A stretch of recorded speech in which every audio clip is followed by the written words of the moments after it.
Welcome to Season 3 of Robbie Burns and Friends. Robbie Burns and Friends is a conversational interview show about music, education, and technology, focusing strongly on productivity and the creative process. This week's guest is teacher and blogger at theclassnerd.com, Craig McClellan. All right. So, have I purchased any new devices lately? Any new iPhone 10 devices? Yes. Yes. Silver, a 256 gigabyte silver. Nice. I went with just the 64 black or whatever, space gray, excuse me. Phil Schiller would not be happy with me saying black. Yeah, I love it. And for me, because all my photos go into iCloud, like I had a 64 gigabyte 6S Plus before I got this one, and I wasn't even using half of that. So I figured in the 2 years that I have this phone, even if I get close, by the time it's done and I'm ready for a new phone, I can get something higher at that point. Yeah, I struggled with 64. I think my last phone was 128, and I did not struggle at all, but it was definitely around the 85 area, and I don't know, I didn't want to have to fuss with that. Right. So but yes, I would have gone, if there was a middle tier, I would have gone for it. Yeah, but I think it's also just easier. I like that it's like, do you want the smaller one or the bigger one? Yep. So do you love it? I do, yeah. I will say, though, and I can't remember exactly when I was last on, if I had gotten my Series 3 Apple Watch, but I will say that if someone were to tell me you have to go to an iPhone 8 or 7 or something, but you could keep your Series 3 Apple Watch, I would probably take that. That has been a bigger deal to me than the phone. But I do love the phone and would be sad to give it up. When I'm consistently working out, I would agree with you. Mm-hmm. Winter is a tough time for me to stay consistent with that. And so I would not make that choice based on the last month of my activity. Yes. I think even for me, though, just Siri is so good on the Apple Watch. And I've heard other people say that. I'm not sure what it is about Series 3 Apple Watch Siri that she's so useful. And I feel like I can just glance at information, especially like while I'm teaching or things like that, and really quickly set a timer for my students or, anything. If my personal children need to go to timeout, or I have to turn on one of my hue lights, or just anything, I've been really enjoying how responsive she is, and it feels weird to keep saying she about a thing on my watch, but such as starts to feel more and more like a person. Yes. You know? Well, and especially on the watch now that she talks back too. Yeah, I do like that. I actually like that the speaker is better on recent Apple Watches, too. That was a real big issue for me on the first iteration of the product. For sure, yeah. So are you a chronic, struggling with letting your students out on time kind of teacher? Do you have like an internal clock that you adhere to pretty well?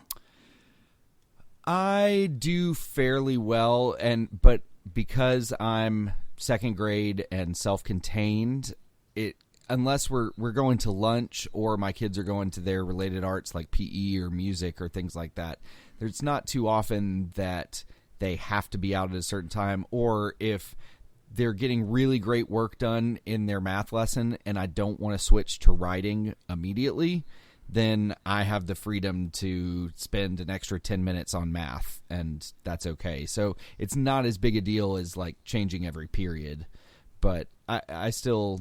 I mean, by lunchtime, I'm pretty hungry. I'm not missing that. And yeah, we don't have bells at my school, which overall I like. I think that creates a really positive atmosphere. And if the teachers, our teaching staff is very, very professional. about it. That's not to say there are not people who struggle with it. I'm one of those people, and having the alarms is a really big deal. I have all of my classes in a Google Calendar that I share because I do a lot of team teaching with the other 3 members of my music team. So I see all of my classes coming up like in the calendar app, which is permanently fixed to my watch face. Right. But having alarms on there too just adds a degree of security to me. And I actually have been experimenting with that Siri watch face this year a lot, which is the one that combines information from all of your different Apple apps into one consistent street timeline. And I have a lot of issues with that watch face, but one of the times it works for me well is when I see my current calendar event, and then if I look down, I can kind of see that alarm to end the class is coming up pretty soon, and then beneath that, I can see the next class that I have. And that's a really, really powerful way to visualize your next 25 minutes or so. Yeah, so I actually have been using the Siri watch face as well, and like you, it's definitely not perfect, and I'm praying that watchOS 5 brings third-party app integrations with that so that things like Things, my task manager, could put information on there. But I made a specific calendar for lesson plans and give each event, like I have each class show up and a quick description of what I'm doing that day in that class. Just in the notes field? Just even in the title. So it would say like math and then a 3-word description of what I'm doing in math that day, just to kind of remind me. And then I also know if I look at that first thing in the morning and scroll through my day, if there's nothing written there, then I have some work to do as well. Yeah. Huh. So yes, so this watch face is really, really powerful. I agree that there's third-party information that would be super useful. Like, I mean, we're going to kind of duke it out over task apps in a little bit here, but I mean, I am kind of oscillating between different task managers. My the one I've used the most over the past 5 years has been OmniFocus, and when I have a due task at 12 p.m., it would be really awesome if I could see a little card, because the Siri watch face looks like these little, almost like rectangular cards that descend in order of time, and to be able to see the OmniFocus ones in there, I'm trying to picture other apps that would be really, really useful. That's a really big one. That's huge, and for me, even just like I prefer Carrot Weather to the native weather, and so I'd love for Carrot Weather to just be able to put a little snark or something along with the weather report in there instead of just the stock weather app. And so that brings me to one of my other complaints about it is, like, are you finding that it's really inconsistent about when it and which cards it decides to show you? Yes. For instance, I have a few HomeKit devices. I'm trying to add a few more, but I have the little box marked to say show me home things, and I have literally never seen anything home related in the Siri watch face. And so at 4:30 p.m. every day, the "Are you home yet?" button to launch my door to unlock and my lights to turn on should be on my watch face. Like, that's just something that I feel my watch. Like, if when you get in the car, Maps initiates a "Do you want to go to work?" then HomeKit should surely know if you get home the same time every day, right? Yeah, it definitely should. But yeah, as far as the weather and I think that's really the weather and my calendar are the main things I have on there. And I also don't understand how the now playing card, when it shows up, I can completely close out of the music app and like force quit it, and it will still show me a now playing on my Apple Watch. Or music was playing like 5 seconds ago and it's not there at all. Or you have to scroll backwards in the timeline to see the card. Yeah, I just switched over to the Siri face, and the top thing is I don't know if you remember back sometime last year, someone released a song into Apple Music called A Very Good Song, and it's just 10 minutes of silence, so that when your device starts auto-playing the first thing alphabetically, you're not getting the same song over and over. And so right now, my watch is saying that my phone is playing a very good song. It's not. It hasn't been all day. I don't know when the last time it played that was. This is the song that, because it's 10 minutes of silence, it doesn't automatically play the first song in your iTunes library every time you get in the car, right? Right. Yeah, that's exactly it. Yeah, that's fascinating. The other thing for me too is basic stuff like the weather and then the home. Because usually at the end of the day, I'll get a good night button from HomeKit on the Siri watch face that'll let me like turn off all the lights and lock the front door. But I don't see it every night. Is that tied to a scene that you have, and it for the most part knows you set that scene, or how does it? It's a stock Apple scene, but I went into it and like fiddled with what happens when that scene is launched. Okay. So, but the fact that it doesn't show up every day is weird. The same is true of weather. Weather doesn't show up. Like sometimes it's the first thing I see in the morning or the last thing I see at night, but sometimes it's not, and I just don't understand. Like, not to mention the fact that at the end of the day, if it runs out of cards and you have the photos, the breathing app, or the news app turned on, like it'll just persistently leave news and do you want to breathe today on your watch face. And I'm like, there's so much more useful information. Like, what about my alarm that's set for tomorrow morning, which, by the way, if there is one, it doesn't consistently show me that. Right. What about the weather for tomorrow? Like, I don't need to be reminded to breathe or get news about the latest politics at, the end of my day. Yeah, I took off the news and the breathe, all of that. I had photos for a while, but then one time it showed me, because I've used even iPhoto and stuff going back to the early 2000s when I was in high school. And so randomly, like for a few days, there were some random pictures of my sophomore year of high school homecoming just on my watch face persistently. I was like, I don't need to see awkward Craig. Like when my memories are of my kids, that's great. I love looking at my watch and being like, oh man, my kids are really cute. This is awesome. But awkward high school Craig is just not what I want to see. I'm with you. Same exact problem for me. Yeah, I've turned off photos, news, and breathe, I think, are turned off. But then sometimes it'll just like, what does it do if it's out of stuff? And you don't have breathe or news turned on. I think it just says, have a great day. Oh, what a waste. Yeah. And at that point, I moved to a different watch face. Yep, I've got to the left. You can swipe through them now. To the left, I get like a modular watch face that just shows me like activity and weather and tasks left to do for the day. Yep. Yeah, I have a few different ones. I use, because I'm on the Series 3 cellular, I've got the Explorer face. And I know some people say that it's super ugly. I like this face. And so I've got just weather, my activity rings, and right now, my gym, we're doing a water challenge where we're all trying to drink a bunch of water every day. So I've got the water minder complication, but sometimes good app. Yeah, it's great. I just bought it at the beginning of the year when we started this thing. I'm not consistently hitting my goal because 100 ounces of water in a day when you're a teacher, constantly having to walk around and stuff, is super difficult, but I'm doing better than I would be without the app. Yeah, that was a good one for me. What I did was I just recently bought a 48-ounce Nalgene, and that's almost the amount that Waterminder tells me to drink every day. And so I have some my students love filling up my water bottle. It's their favorite thing. In fact, I've got one in my first period band class who every day, can I fill up your water bottle? And I'm like, sure, there it is. And then 48 ounces of water all day. And for some reason, the lack of the friction of having to go and refill it constantly because it's so big really just encourages me to, I think, drink the amount that the body is supposed to have. Yeah. Yeah, I don't trust 7-year-olds and their germs with my water bottle. That's not going to work for me. Yeah, it's tough. I can see the difference there. Yeah, a little bit.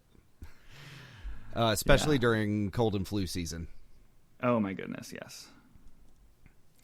Yeah, well, middle schoolers aren't that different. I guess I need to. I don't know. You know what? I'm not going to rethink it. I'm just going to build up my immune system during those times of year and hope for the best. Yeah, so I hope I didn't shatter the glass on that for you, and now I've ruined your system.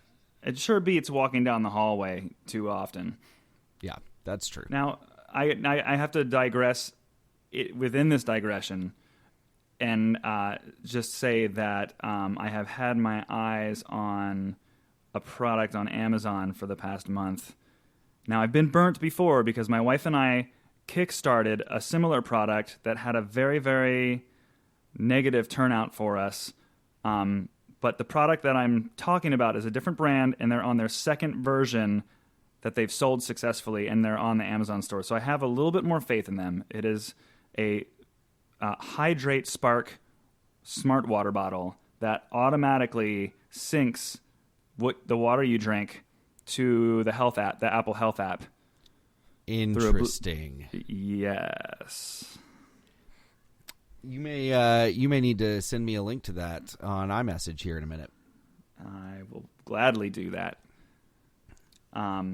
Also, I apologize. I have kicked my cats out of this room, but the loud one is at the door, really offended that I have kicked her out, and she's chirping, and I'm not sure what to do about that. I cannot hear it at all. Okay, good. I'm going to have to edit out the dishwasher on my end, I think. Okay. Sorry, the washing machine. Yeah. Yeah, so water is important. It's really cool. This might be maybe we can. This will be a really flimsy transition into tasks. But one of the things that I like, I imagine we're gonna at a certain point duke it out over a couple different task manager apps. I know you're using Things currently. Things has a complication you can put on the Apple Watch face that is like a little status ring, just like the activity workout one. Yep.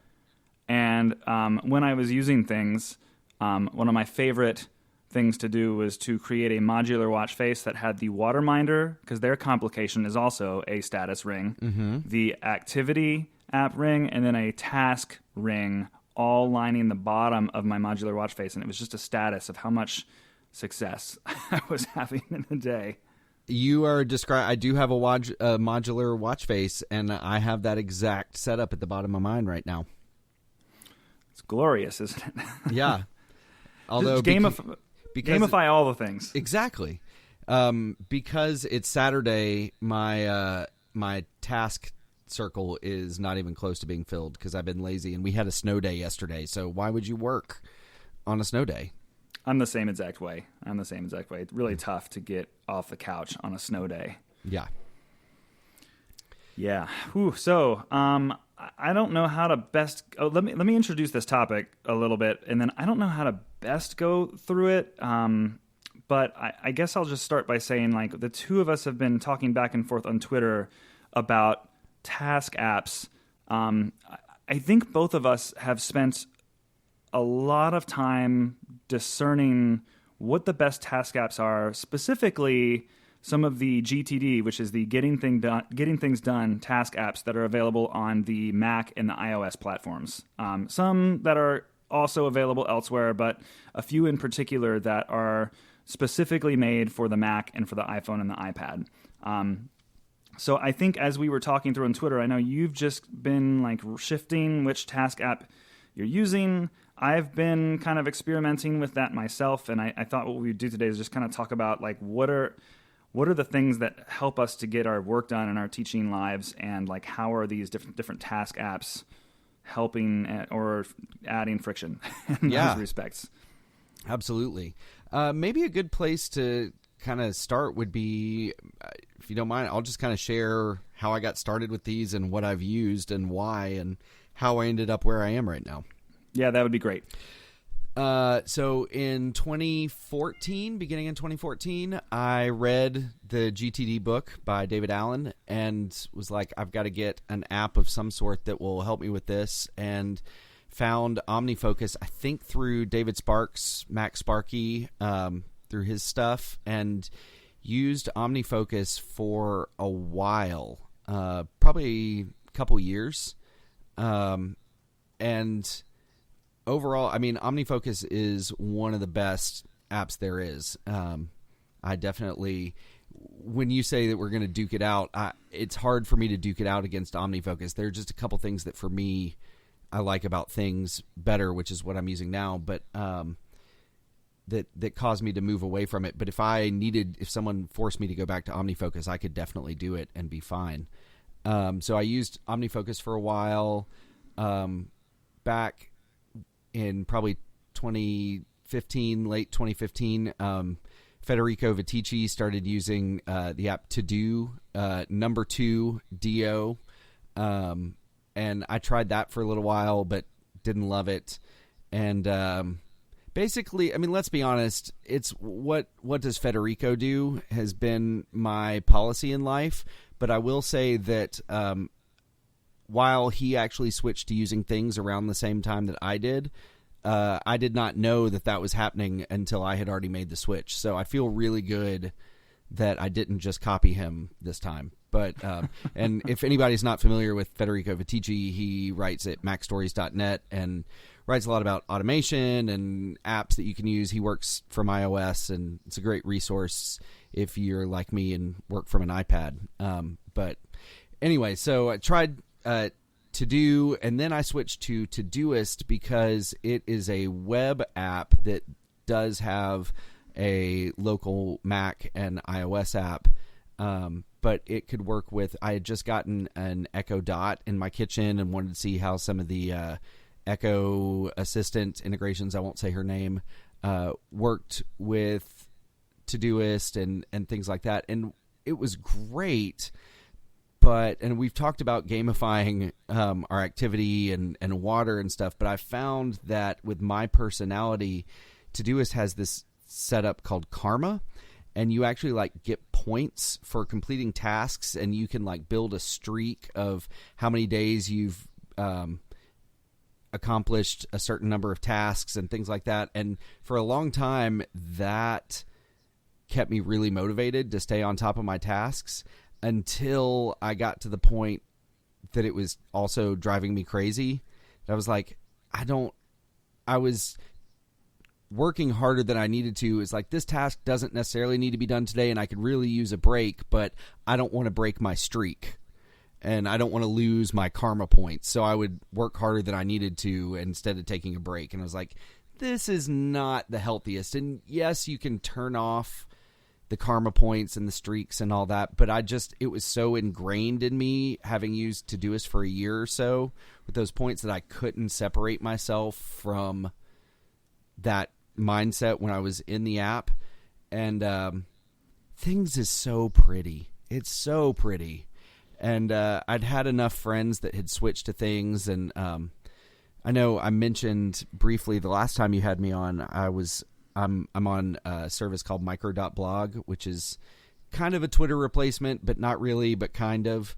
And a lot of people there were using Things, and so I just bit the bullet and bought the apps for iPhone and iPad, and have been using it ever since. And while I do have some issues with Things, and there are some things that I wish it did, I've been really happy with it, and so far I'm gonna stick with it for a while.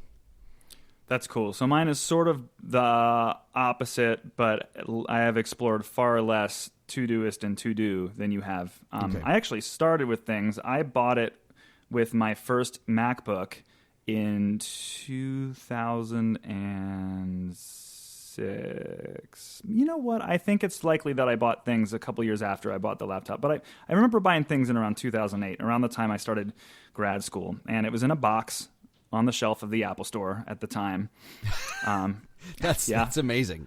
I know. It was so great. Back, when FileMaker was also still on the shelf of the Apple Store. And I remember really digging into it when I got my first teaching job, and it just being this perfect balance of power and simplicity for someone who's looking to manage their tasks a little bit more based on when they want to get them done, and kind of like organizing them into projects, just doing those things that the basic reminder app and a note app won't do. A couple years into that, getting a little bit more into OmniFocus, kind of digging into their power features. OmniFocus does a lot of, they're kind of like the power horse app in this category. Mm-hmm. And getting mostly frustrated with how the lack of transparency in the things. They're developed by a group called Cultured Code. And I think it was around the time that the iOS operating system got a makeover, around the time of iOS 7, and everything changed in the graphic style. And they were kind of like telling everyone they were making Things 3, and they were, I think, intending to launch a new graphic design style with Things 3, but Things 3 continued to be held off and held off and held off. And I just felt like, on the other hand, I was seeing Omni Group, who makes OmniFocus, post all these wonderful biannual blog posts about all the features they were adding and how they were taking advantage of every new possible API that Apple was offering. And I thought, this seems like a really cool app to be involved with. So I made the switch. OmniFocus is a little more complex. There's some headroom for sure, but I eventually, I don't think I ever fell in love with it, but I definitely learned to make it work for me. And I've used it for about 5 or 6 years now. But then Things came out finally with Things 3, and this was around summer, I think, of this past year. I was thinking it was like April or May of. Was it that long ago? I think it was in the spring, because WWDC was at the beginning of June, and it won a design award there. You're right. Yeah. So over the summer, I was waiting. I was in Denver with my wife, and she was meeting me there on a plane. So I sat in a coffee shop in Denver, and I moved most of the important stuff in OmniFocus over to Things 3. Well, that lasted a little while, and then the school year hit, and I got cold feet, and I moved everything back to OmniFocus. And so I didn't really get to experience things really, I didn't really get to depend on it to really test it to see if it would work for me. But I will say its beautiful design is so much more appealing than the mechanical sort of Power Pro app design of OmniFocus. So anyway, the year progressed, and then I read your blog post about Things switching over to Things 3. And then I thought, maybe let's try this. So about a month ago, I was experimenting. Maybe I was experimenting with this switch before I read your blog post. Anyway, your blog post pushed me over the edge. I was like, all right, let's do this. Let's try Things 3 again. And I came running and screaming back to OmniFocus after about 2 weeks. So you might say that I gave up on it and didn't give it the chance it needed. But I think the reality is I've, in some respects, adapted to OmniFocus over the years. Right. And it's possible even that OmniFocus is just better for the lifestyle that I live now, which is just I'm managing more and different varieties of job areas in my life right now than I was when I first got my teaching job. And I feel like OmniFocus is a good fit for that type of lifestyle and lots of different kinds of lifestyles. But anyway, that's sort of where the rubber hit the road. And I'm back with OmniFocus again, and feeling a lot more comfortable at the least. And I love that we have options because everybody's brain works differently. One of the things for me that's appealing, gosh, I hate saying the word things as much as I am. It's kind of like last time you had me on, we kept having to say workflows and stuff, and now it's things with things. So feeling really good about that. But I realized through using OmniFocus, through using Todoist, both of those apps, and to an extent with Things, you can create these custom, OmniFocus calls them perspectives. I can't even remember the language that Todoist uses, but you can create custom views to sort your tasks in certain ways. And I just don't do that. I don't take the time to. I basically need a today view and then a list of projects. I think, and I think all of them can handle that use case pretty well. But I will say that if what you just described is all you're looking for in a task manager, then OmniFocus is probably going to have too much cruft to, you know what I mean? Like telling a new user to buy a task app that costs more than $5, let alone like $40 or $50, like Things and OmniFocus cost. You've got to really sell it to them. And I don't think that the OmniFocus experience is as smooth a sell as Things. And that's exactly why I have moved away from it. I found that I was having to dig through too many layers. Everything took too many taps to get to see things, and I would miss tasks because they'd be buried so deep somewhere. And some of that is on me that I had it set up that way, and I might be able to, now that I have spent time with Things and laid it out in a way that I like, I might be able to replicate that with OmniFocus. I'm not sure. But and I have actually back in the summer of 2017 when OmniFocus, when the Omni Group was beta testing the new version of OmniFocus with Siri integration and things like that. I signed up and got on the beta because I wanted to try it out and go back and try OmniFocus. And I eventually just took myself off the beta again because I couldn't get it to where it was easy enough to see things the way that I wanted to see them.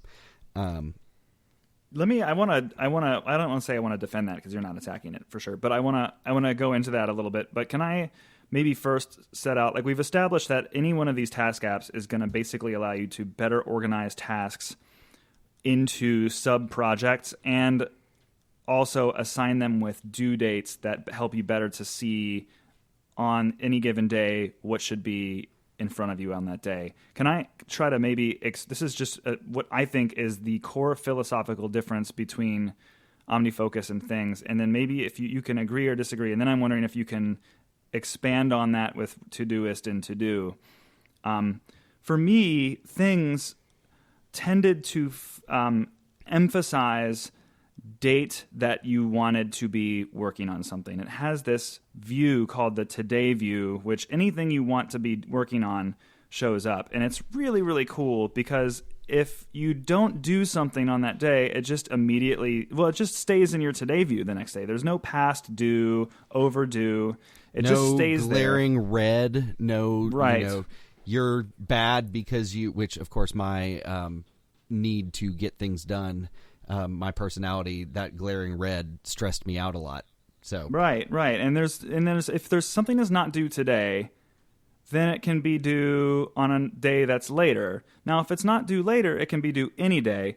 And any one of these types of assignments takes the task. Everything in both these apps, all of these to-do apps have what's called an inbox, which basically is just, like if you ask Siri to add a task, or if you quick add a task using like the keyboard shortcut. For me, mine is like Control Spacebar opens a little window that allows me to quickly enter a task and then hit enter, and then it's in my database. Things, all it requires from you to get something organized out of the inbox is a day that you want to be working on it. Right. Which to me has a very clear synergy to it. Like everything is on this very one-dimensional, very clear-cut timeline. Whereas with OmniFocus, I feel like the strength, or at least the focus of it, is far more on organizing things into projects, which for years and years and years was very, very, that was a lot of friction for me because so many of the areas that I have as a teacher are not projects that have defined start and end times as much as they are just free-floating action item lists of things. Like, you know what I mean? Like a lot of my projects don't have end dates anywhere in sight. And OmniFocus tends to favor this kind of thing. So I don't know if does that to you summarize the core? Absolutely. And I have, let's see, I just opened Things on my iPad, and Things has areas. So I have work as an area, personal as an area, and blogging as an area. Which is different than a project. A project is a group of tasks that are related. Right. And you can have projects that are under areas. So under work, I have admin, which I can put things in work that are not admin related, just in that area, or I can put things in the admin. And then in the admin project, you can have headings. And so I have a planning and a grading heading, as well as just other random things like I have to turn in my receipts for expenses. Those headings are cool. This is another area that OmniFocus I feel like lacks, is things, because it's not mechanically trying to group things in an order based on projects that you've defined. The tasks can kind of just be dragged and dropped around in any which order you want. Absolutely, yeah. So you can create these headings inside your projects that have no meaning other than just visually looking organized and good. Exactly. And I used to, in Todoist and OmniFocus, I would have a planning project, a grading project. But I'm always going to have to be planning something. I'm always going to have to be grading something. Those projects are never going to be finished. And it just was always frustrating to me. So it's nice to just have that as a heading. And I mean, while the admin project that they're within will never be completely finished, it's nice to only have one of those instead of just a constant list of incomplete projects. Yep, I totally get you. Now, here's another core difference that I think emphasizes a strength of each piece of software. Review is this. Oh, and by the way, I should say in my task management journey, I did not read David Allen's Getting Things Done until after I had been using things for quite a few years.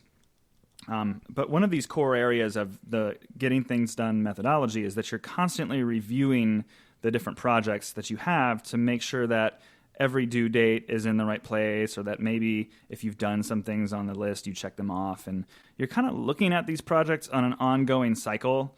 One of the things OmniFocus does really well is you can highly customize.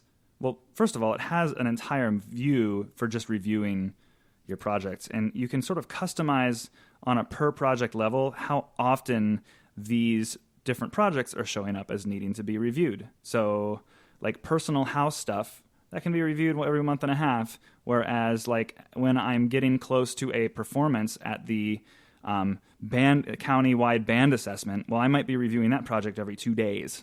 Right. Now, where things excel, well, that's a strength, by the way. I think that's a really, really good feature.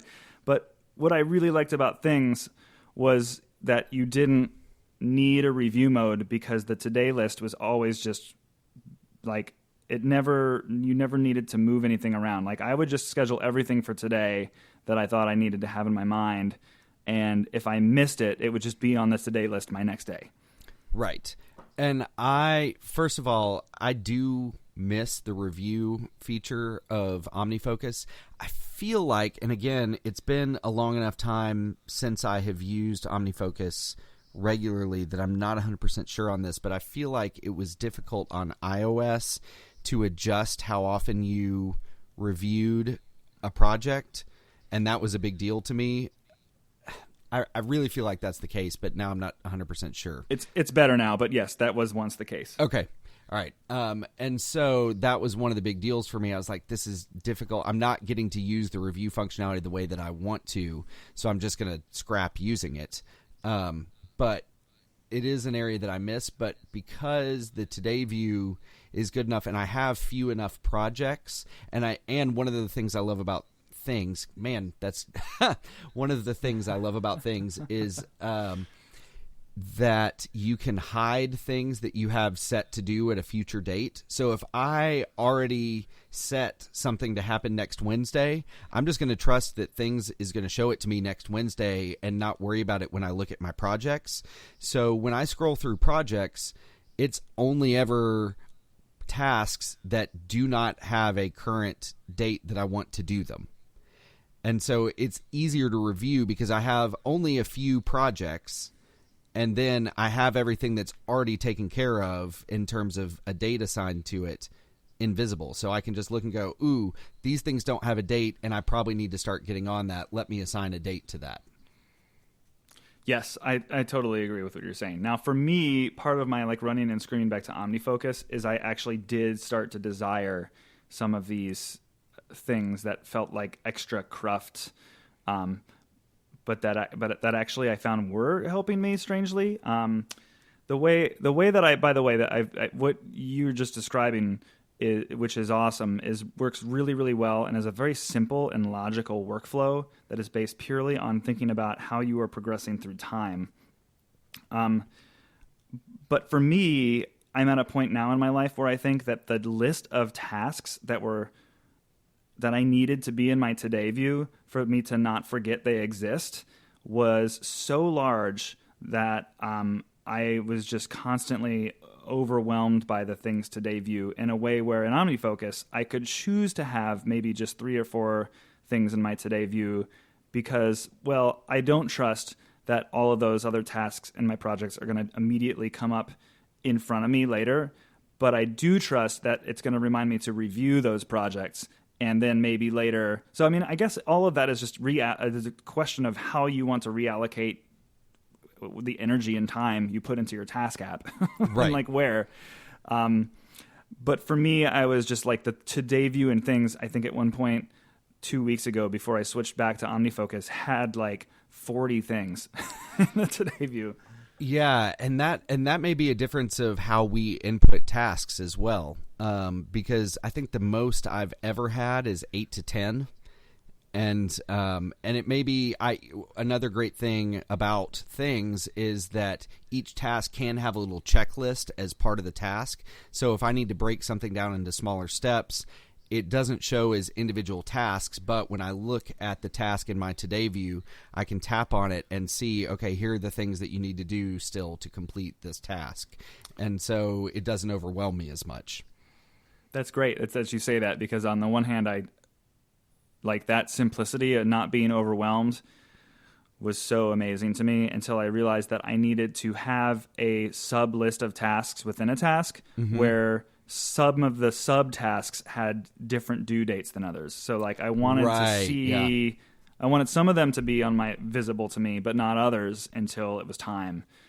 And I think that eventually, go ahead. If I had that scenario, I would probably make it a project instead of a task and then set it up that way. But I can totally see how that's the case.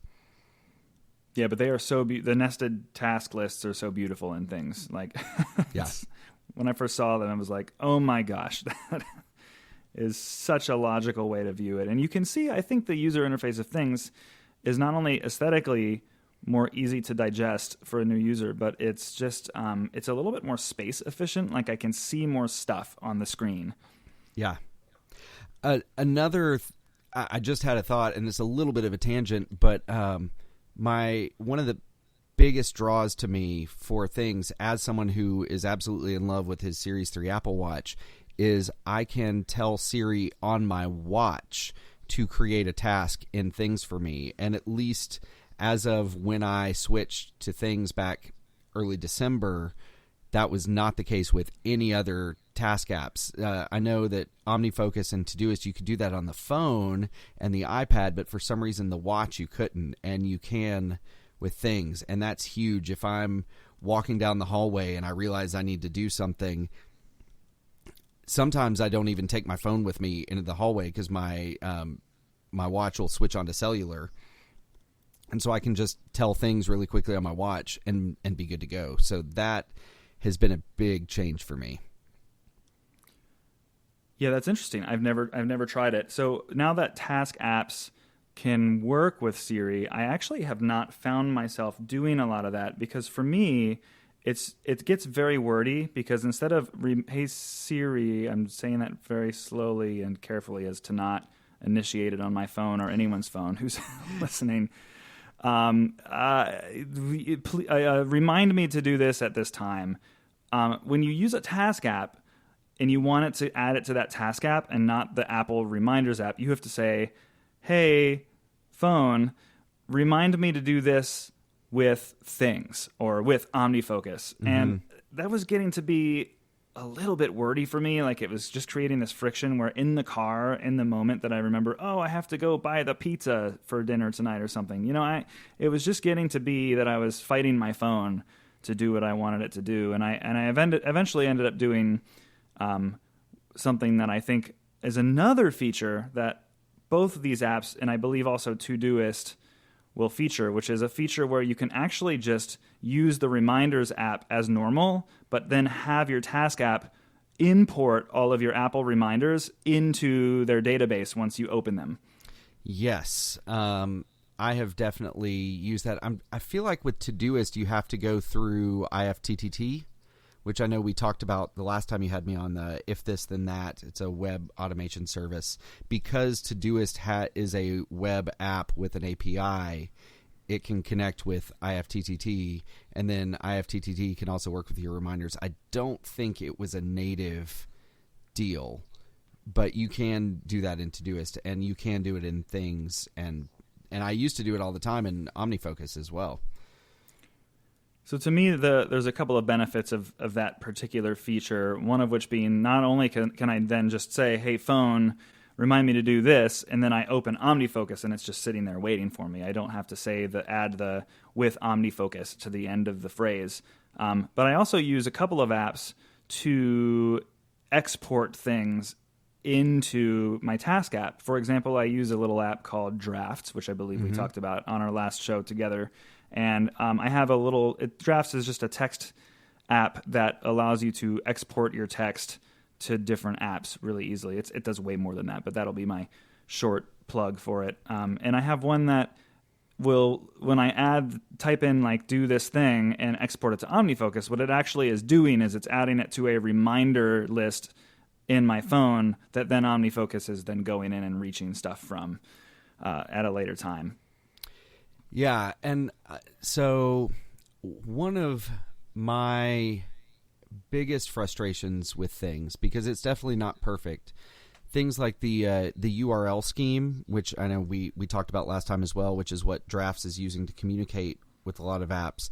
It needs more power. Right now, you can only add things or items to your inbox and things, whereas with OmniFocus and other apps, you can actually assign a project. And I think I don't even know that you can add a due date. So I just have to put it into my inbox and then see it there. And so what's interesting is if it is a super time sensitive reminder, and for instance, because I use Siri straightforward instead of going through the Reminders app, I might actually just tell Siri to set a reminder in the Reminders app if it's something super time sensitive.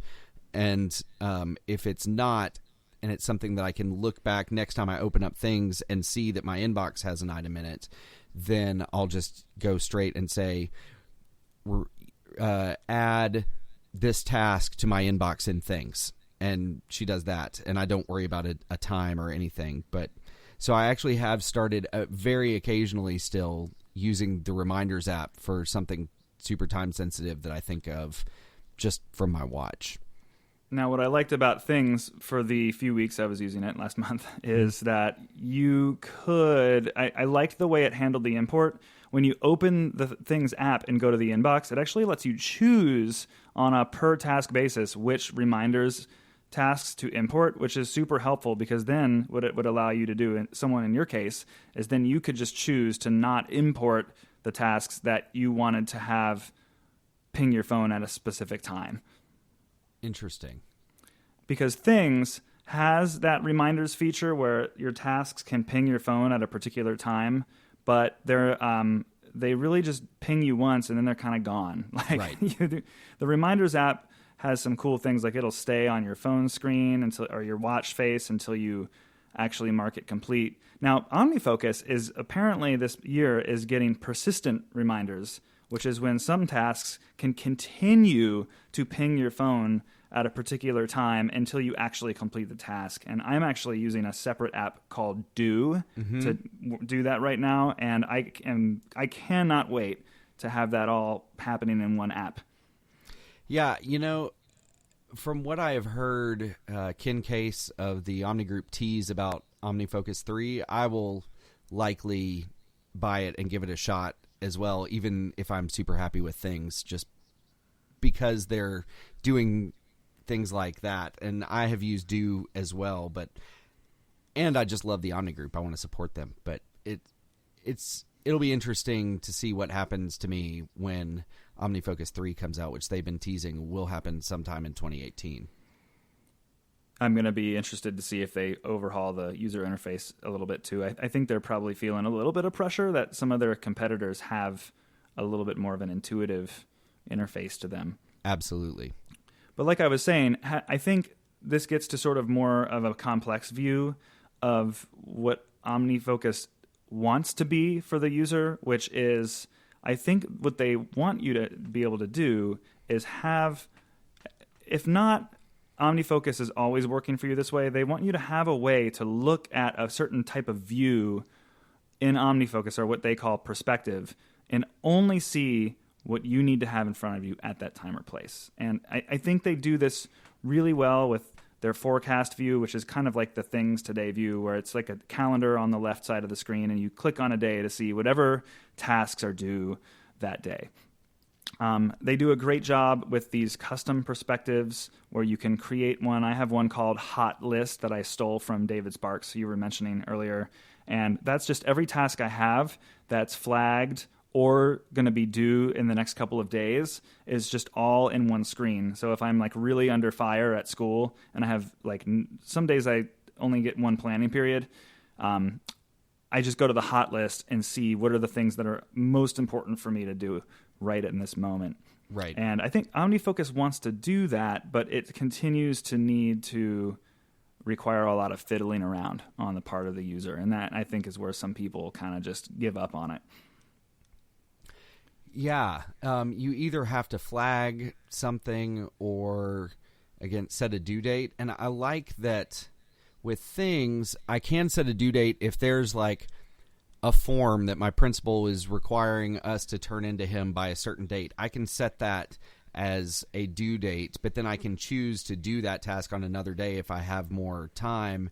And I don't have to worry about flags, or most tasks don't end up with a due date for me anymore, which is what I had to do with Todoist. I would set it as due a certain day, even if it wasn't actually due, and then it would freak out and say it was overdue, and I'm saying the word due a lot, and but there would be, flashing red, and you're late on this. I'm like, well, I'm not really, but I don't want to.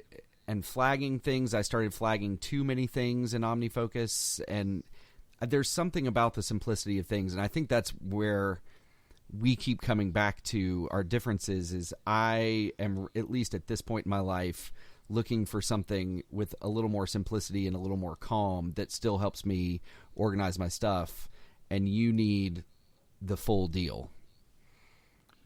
I think that was the conclusion that I came to, was that I was just looking for that full deal. Not to mention there were a couple of features I was missing. OmniFocus does location-based reminders, Yes. and I think I'm finally learning how to get those to work for me by just really, really thinking about not over adding. Like, I've got these two great contexts. OmniFocus, things has tags, which is great because you can give a task any number of different tag keywords. OmniFocus is also apparently getting that feature this year, but for now it is currently it uses a paradigm called the context, which is I think of it as a method of how you're going to complete a task. Like, is it a phone task, or does it involve a particular person or location? And which is actually the word context comes from the GTD book by David Allen, and really is a product of when the book was originally written. I think it came out in 2001, a pre-smartphone era. And so it was a lot of times, do I need a computer to do this? Do I need to make a phone call? Well, nowadays, half the things that we do, you can do from your phone, or you can do really anywhere because we have these devices. And so the context, and having just one context for each task, doesn't make sense like it did. And that's part of why OmniFocus is making the change, but it's taken a long time for them to get to that change. Sure, yeah, you summed it up exactly. And I'll be very curious, given the legacy of the word context in OmniFocus, whether or not they keep context and then add a tagging feature, or if they just change context to tags. Right.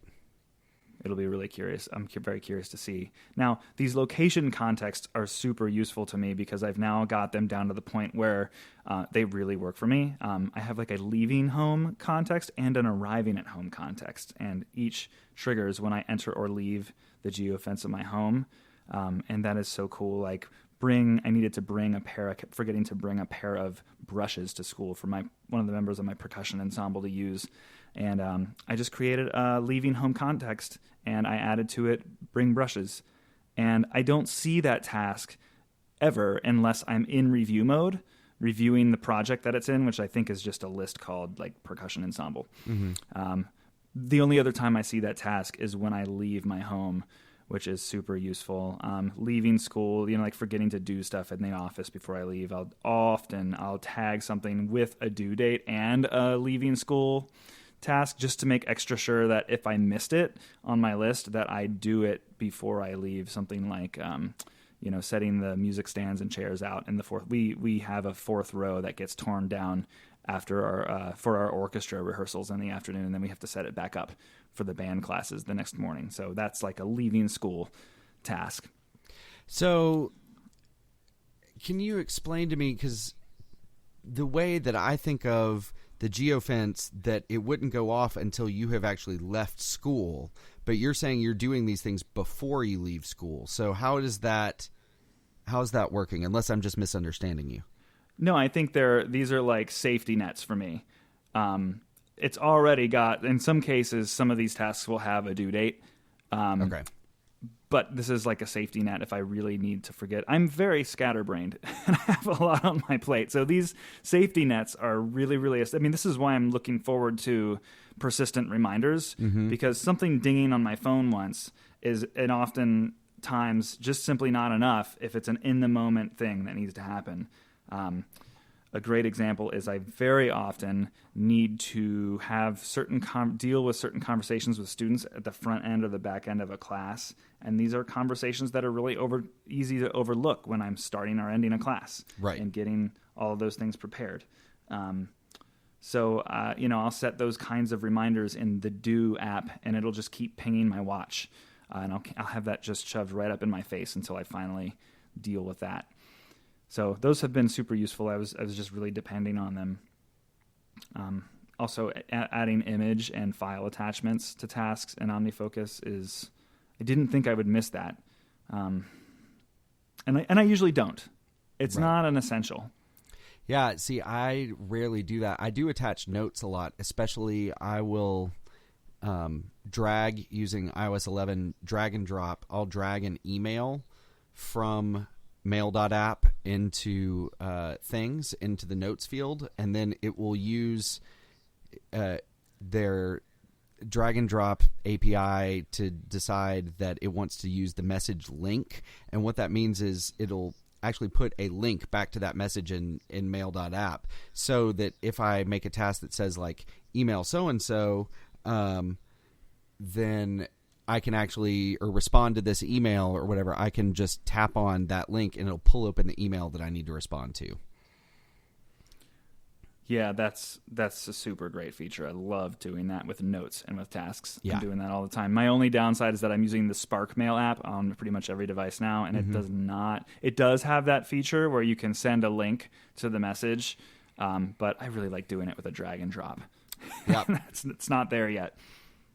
Yeah, I switched to mail.app back around when iOS 11 launched, and have not looked back, which is strange. I never thought that I would use the stock mail app, but here I am. So and part of it is how fantastic it is with drag and drop.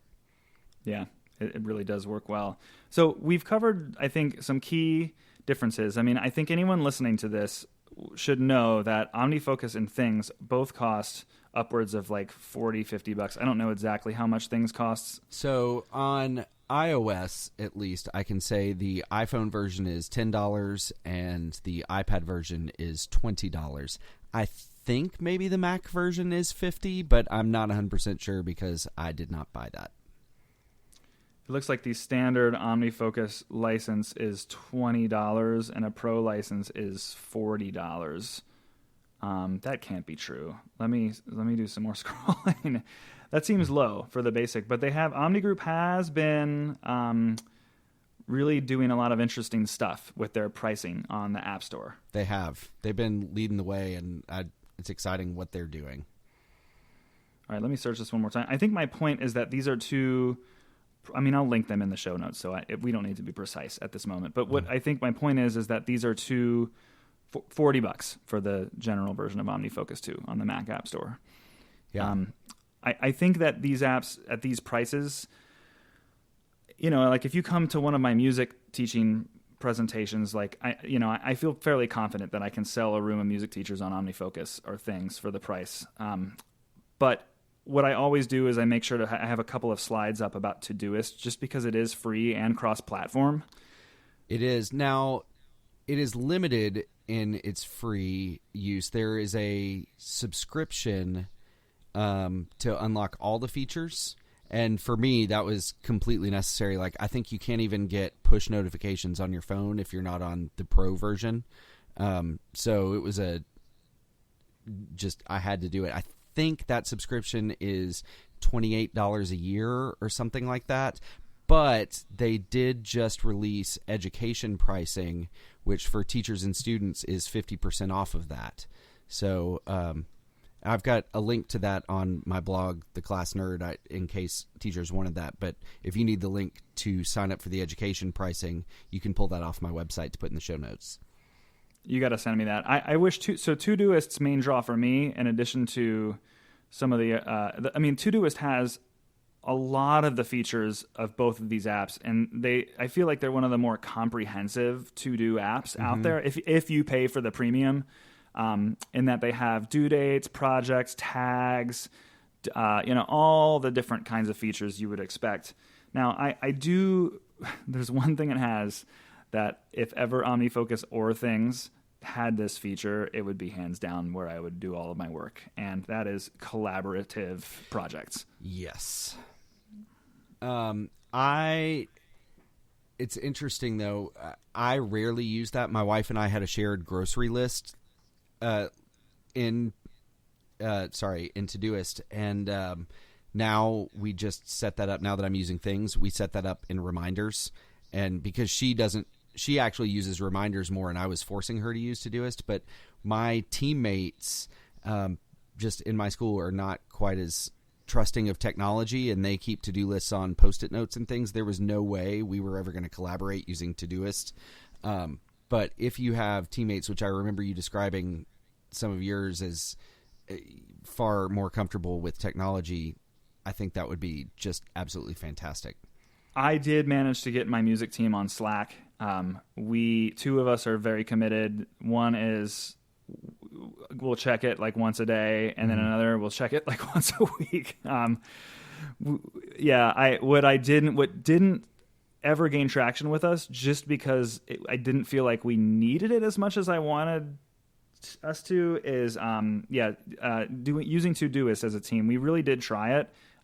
We tried to just create a single list of shared tasks, and I think at the end of the day, it was a combination of each of us already, two of the members of the team already just use Post-it notes for their personal task list. Mm-hmm. The other two of us use OmniFocus, and between that and just simply not having that, not wanting to have another app to use, I think that it didn't stick. Although, my goodness, does Todoist have a really cool integration with Slack, where right from within Slack is a communication tool for teams, for those that are not into that. Right within a conversation with your colleagues, like in a chat, you can tag a task to a member of the team without leaving the chat, and then it'll pop up in the shared project in Todoist as a little checkable thing with a tag of that person next to it. And it is so cool. Yeah, it's definitely one of the benefits of Todoist being a web app instead of a native app, and because it has that API that Slack and Ifttt and other things can talk to, it's really, really great for things like that. Yeah, I agree. It's a certain strength. So you had also mentioned that To-Do you spent some time with this. I hear so many good things about this app, especially on the iOS version, which I know you are a primarily iOS guy. So, would you say that it had any noted strengths over these other options? There are two things that I can think of, and it's been a while now. It's probably been a year and a half or so since I've used it. If not a little longer than that. So I may be forgetting a few things. One is the price. I think I got it for $8 or something. It may have been on sale at that point. It may be $15 normally, but it's still noticeably cheaper than everything else that we've talked about. So that's a benefit. And then another thing that I really liked about it was you can have different types of tasks. So you can have phone calls or emails or things like that, and then you can put in the phone number or the email address of the person, and when it's time to do that task, you just tap on the button, because if you say a task is an email task, then next to that there will be an email button, and you tap on it, and it'll pull up mail.app with the email address already filled in, and that's really nice. But I have since then managed to recreate that, especially now with drag and drop. It's a lot easier to just drop a phone number or something or an email into a task and then not have to worry about it. So while that was really nice, now, especially with iOS 11, which I feel like To-Do, I checked, and To-Do has not really been updated for drag and drop. At least it hadn't back when I switched to Things. It's possible now thanks to drag and drop, and then now To-Do is lagging behind with some of those newer modern iOS features. You'll notice that, and you can edit this out, but when we get towards the end of talking, my ability to talk goes away. To be articulate, you mean? Yes, yeah, exactly. See, I can't even express what I'm trying to say about that now. No, I'm leaving it all in. I think it's great. I mean, To-Do, I bought To-Do at that cheap price. And yeah, I mean, well, the thing about To-Do that's cool is like To-Do, I would consider To-Do a power app. Like it has a lot of really like these power features that we're talking about on OmniFocus. It's got some really, it's got some meat to it. It does. Oh, one of my favorites is you can create saved searches, which is kind of the same thing as a perspective. But it worked actually better for my brain. I found creating perspectives, especially on iOS, in OmniFocus difficult, but you can create saved searches, which if you're used to that with Gmail or things like that, it definitely was easier and just as powerful, if not more powerful. Yeah, I totally feel you. Perspectives are a little tricky to set up in OmniFocus. Again, they're the kinds of things that once they're working for you, they're very, very, very powerful. One of the things I like is, to me, this is just one success story of me in a perspective in OmniFocus. Things that you purchase can take place now online or at various different physical store locations. And for me, I tag a lot of contexts that are based on where I'm going to purchase something. Like if it's a buy drumheads or buy milk. I will oftentimes tag a website. Like I buy all my percussion gear from steveweissmusic.com. So I have a Steve Weiss context. I've got an Amazon.com context. I've got a Chuck Levins context. That's a music store that's about 40 minutes from my house that's got a really, really huge inventory and a great knowledgeable staff. So I'll tag these different physical and online retail places, and then I'll actually create a context that aggregates all of those different types of purchasing contexts together into a view called buy, or I think it's called to buy. And when I look at that, anything that I'm currently considering purchasing is like now all visible to me on this list. I'm looking at it now. It's really, my gosh, it's huge. So many things to potentially buy. But yeah, it's a really, really useful way to sort things. And it's just the kind of thing that I couldn't conceive of putting together in any other type of task app. Right. Yeah. So go ahead. There's one other thing about Things that I want to mention that I've forgotten. In the Today view, it has calendar integration, which I know that OmniFocus does in the forecast view, but there's something about the way it's laid out in Things that is super nice. And so because I do what I mentioned earlier with my lesson plans on my Apple Watch, I'll have a list of everything that I'm teaching in the Today view at all times. So when I get to school in the morning, I can open up the Today view, see my lessons that I've got, and if I need to print out something, or I need to go to the library and grab a book, or talk to a teammate and about a certain thing that we're doing, whatever it is, I can see the lesson plans and then add those tasks into my Today view to make sure they get done before that lesson happens, which is super handy. Yeah, that's great. The way that it is in OmniFocus too, but the way it looks in Things is so much more beautiful and intuitive and just easy on the eyes. It's just so much easier to see the actual context of how those different to-do items fit into the calendar events of your day. OmniFocus puts them they're really chunky and big and all the way at the bottom of your today list. So they're just really quite useless. Oh, and they go from left to right instead of from up to down, which is, for whatever reason, not how I think about my time on a screen. Right, yeah. Yeah, the way the vertical list in Things is fantastic, and it's color coded with your different calendars, and it's great. Yeah, it's really good. So, in general, I don't have a ton. I want to keep this, like, the task part of this episode pretty trim, but I don't have any major other things to add other than if you're on the market for one of these, and you're looking for an experience that's really going to uplift your ability to manage tasks. OmniFocus and things are both worth looking at. If you want something a little cheaper, but that gives you an entry point into this area, Todoist is really, really good. To-do. I just looked while we were talking, and I forgot To-do has switched to a free with in-app purchase model, and the in-app purchase to unlock everything is $20 now. But even still, that's cheaper than you're going to get into things or OmniFocus for sure. Yeah, well, and pay for an app developer's sandwich and help them keep making the app good. Absolutely. So I need to go help with my children. We've been cooped up in the house a lot with. We don't know how to drive on ice here in Tennessee, so we've been cooped up a lot, and I think they may be going stir crazy a little bit. So, all right, I'm gonna go, but I will send you this file, and we can be talking over iMessage, like as I think of things or you do. We can do that as well.